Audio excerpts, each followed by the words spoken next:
In the village of Matanda, Christmas was always a sad time. The rains had not come that year, and the crops had dried up. Families barely had enough to eat, let alone celebrate. Children sat under the big baobab tree, their faces full of questions.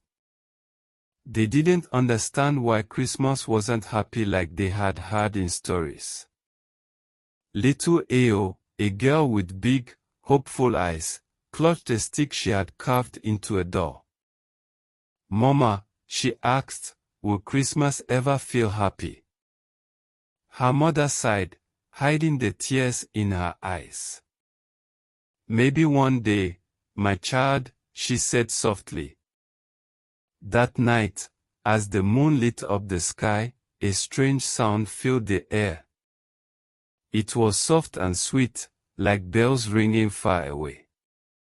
The villagers looked up, confused. Then, out of the shadows, a figure appeared. Mbuzi, dressed in a robe full of bright colors, rode into the village on Nyota. The goat carried 2 large sacks, and her horns sparkled as if they held the light of the stars. "People of Matanda," Mbuzi called out in a kind voice, "why do your hearts feel heavy? Tonight, we will make Christmas bright again." The villagers stared, unsure if this man was real. But little Ao, brave and curious, ran up to him. "Who are you?" she asked. "I am Mbuzi," he said with a smile. "And I have come to bring back the joy in your hearts." Mbuzi opened one of his sacks. Inside were gifts wrapped in banana leaves. He gave them to the children, one by one. Each gift was special: wooden animals carved with care, necklaces made of colorful beads, and tiny drums made from hollow gourds. Ao opened her gift, a necklace with rainbow-colored beads. "It's beautiful," she whispered, her eyes shining with tears of happiness. "Even small gifts can bring big joy," Mbuzi said gently.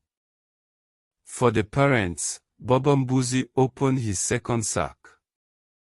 Inside were bundles of maize, cassava, and sweet potatoes.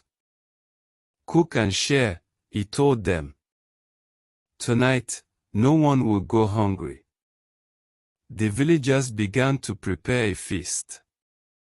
While the parents cooked, Mbuzi took the children to the big baobab tree. He touched its thick trunk and smiled. "Do you see this tree?" he asked. "It has stood through many storms and hard times because its roots are strong. Like this tree, we must stand together and support each other." He gave the children strings of dried fruit, shells, and beads. "Let's make this tree beautiful, just like your spirits." The children laughed as they hung the decorations. The baobab tree soon sparkled in the moonlight, a bright and happy sight. When the food was ready, Mbuzi clapped his hands, and Nyota began to dance. The goat's hoofs tapped the ground in a lively rhythm, and soon everyone joined in. The sound of laughter and music filled the air. Mbuzi told stories as the villagers ate. He spoke of clever hares, kind spirits, and how sharing and love could make even the hardest times easier. Then he taught them a song about hope and kindness. The villagers sang together, their voices rising into the starry sky. For the first time in a long while, their hearts felt light and happy. When the sun began to rise, Mbuzi and Nyota were gone. But the baobab tree stood tall, its decorations sparkling in the early light. "Look." Ao pointed to the tree. High in its branches was a single glowing star that seemed to beat like a heart. The villagers gathered around it, their hearts full of wonder and gratitude. From that day on, the people of Matanda celebrated Christmas in a new way. Every year, they came together to decorate the baobab tree, share food, and sing the song Mbuzi had taught them.